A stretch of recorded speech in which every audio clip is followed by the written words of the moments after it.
podcast, Thou Shall Prosper. Oh my God, I'm so excited about this show. First of all, I want to thank you so much, Bishop, for the interview.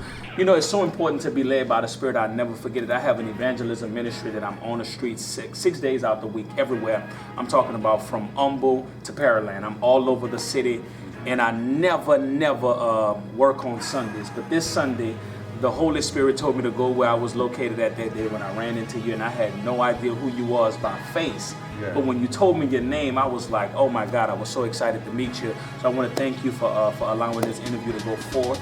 And let me ask you this question. When you hear the title, Thou Shalt Prosper, what comes to your spirit when you hear something like that? Well, first of all, it is a prophetic word. Amen. And it's biblically based. Right. And so there's biblical support for the prophetic utterance. And sometimes people talk and they speak, but they don't speak with any biblical sounding. So the substance of that statement is the biblical substance behind it, because we do know that God purposes and desires that we prosper and be in good health. Amen. And so thank you for even having a show with that kind of title. You know, I'm very passionate about that subject. I was telling somebody, a TV show interviewed me the other day, and they was asking me how I came about with that name, and I told them, I said, the very first conversation God had with man was a conversation about prospering. Yeah. The Bible said that he blessed them, he blessed Adam, and he said, be fruitful and multiply. And I was telling my wife the other day, he would have never told them to do something that he didn't already empower them to do. Absolutely. So let me ask you this question. Let's get off that subject for a second. How long you been pastoring here at Community of Faith? Almost 34 years. 34 years, from age 18, and I'm 52. So you started pastoring at 18? Yes. At 18? At 18 years old. Wow. Yeah. So let me ask you this question, because I know a lot of people, especially people that don't know your story, they might see the building today, but they have no idea that you didn't start in the building. Tell us where you was at the age of 18 pastoring, what you was doing.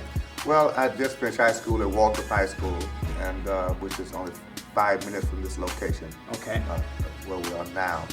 And my plans were to, do what normal kids do, graduate from high school and go to college and have a good time and enjoy yourself and back, all that. But graduated in May, and in July, I was called to become the pastor of this church. I knew that it was God, but I had no idea what that meant. Okay. No real clue and understanding as to what that meant. All I knew was that it would take God, because I had nothing else but Him. So at my earliest stages of pastoring, I learned dependence on God, because I knew that within myself I lacked what it would take, but that with God all things are possible. And my first sermon, my first message as the pastor of the church was Philippians 4:13. And I can do all things through Christ who strengthens me. And I believe that from that moment until now, that is really His strength and not mine. We started with very humble beginnings, a few people, maybe 100, 150 people at the most, and a small wood frame building, very small, very quaint. So we started with very humble, meager beginnings, but the scripture teaches us not to despise small beginnings, and believe God no matter what. And we had some major trials, major challenges, but a faith in God that said anything is possible. Right. Pastor C.L. Jackson, Dr. C.L. Jackson at Pleasant Grove Baptist Church became one of my mentors early on, and he taught me faith. He taught me faith. Sat me down and taught me faith. Okay, teach me faith right now. What did he teach you? Well, first of all, he asked me, did I believe God could do anything? Okay. And I said, I did. He said, no, do you really believe God can do anything? Do you believe that there are no impossibilities with God? And of course, he taught me, if you have faith as a grain of mustard seed, you can move mountains. Amen. And he began to speak to me about the fact that my ministry would ultimately become what I believed it could be. That it would be my faith in God. According to your faith. According to my faith. And he challenged my faith, and then challenged me to teach faith to the people of God. And that really revolutionized my own life. I've been a teacher of faith and a faith practitioner for all of those years, and I really consider myself that, a faith practitioner. And and I've taught faith. I've written a book on it entitled Unleash Your Faith, Unlock God's Power. And people who read that think that that's probably the most powerful book that I've written. Wow. And I would imagine so, because I've lived it. I've lived in places of financial deficit. I've lived in places and through seasons and circumstances where people were, defecting and leaving. But I've seen God do His best work in those kinds of circumstances, because God does not respond to what we have in our hands. He responds to what we have in our hearts. And you'll never have enough in your hand to do what you're going to do for God. Right. You have to always have more faith in your heart than the money you have in your hand. Let me ask you this question. What was the first faith endeavor that you had to dig inside yourself and release your faith? Tell us one of those stories that you was like, wow, faith is powerful. Well, one of those initially that most people would not know about is when I'd been pastoring 3 years, and we were in a real struggle at the church. It was a power struggle. I was, 20, 21 years old, and I was pastoring people who raised me, literally. Wow. And because I grew up in this church. And I had to really take a stand for what I knew God had said to do regarding tithing, and we discontinued, selling chicken dinners and fish dinners to support the ministry.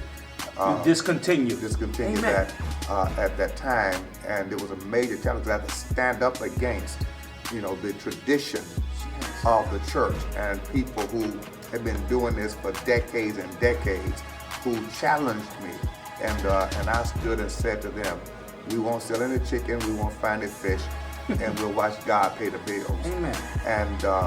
And God did that. Through the original way. Through the biblical way. Amen. And Amen. He did that. We reached another impasse where I had leaders who were challenging my leadership and challenging my biblical vision, and I had to be willing to stand and let them leave. Wow. I've watched people leave that you thought you had to have. And that's one of the greatest examples of faith for anyone who's listening. You've got to be willing to lose people you think you had to have and see God make ways and provide. I've done that. And of course, when we relocated from our initial location on Fagan Street here to Pinemont, we moved here with less than $1,000 in the bank. That became my real faith mountain. Hold on, wait. Yes. Repeat that. Yes. Repeat that? Yes, it was a real faith mountain. We had less than $1,000 in the bank. God gave me the vision to move to this street to a building that cost right at $1 million. In this building right here? No, across the street. Wow. We built this building. Wow. But we purchased a building across the street for nearly $1 million. Wow. And we didn't vote about it. We didn't argue about it. You released your faith. I just released our faith. The people of God stood with me. There were a few families who did not want to come. We didn't pressure them. We left them. But we moved here with less than $1,000, and God honored that faith. We purchased the building and paid it off 7 years in advance of the note. What was the year? What was the timing that you originally had? So we moved here in 1986, purchased the building in May of 1987, and 7 years later, we paid it off. So. It was just watching God. $1 million? Yes. In 7 years? In 7 years. Wow. In 7 years. We moved, we bought the land that we're sitting on now, all by faith, all by faith. And I would tell people it's a story of faith, completely so. And built this building, the Kingstone, strictly a work of faith. Wow. And it still takes faith to keep it going. Right. So once you start something in faith, you got to be able to continue it in faith. Right. Because the work of God will always require more from you than you have in your hand.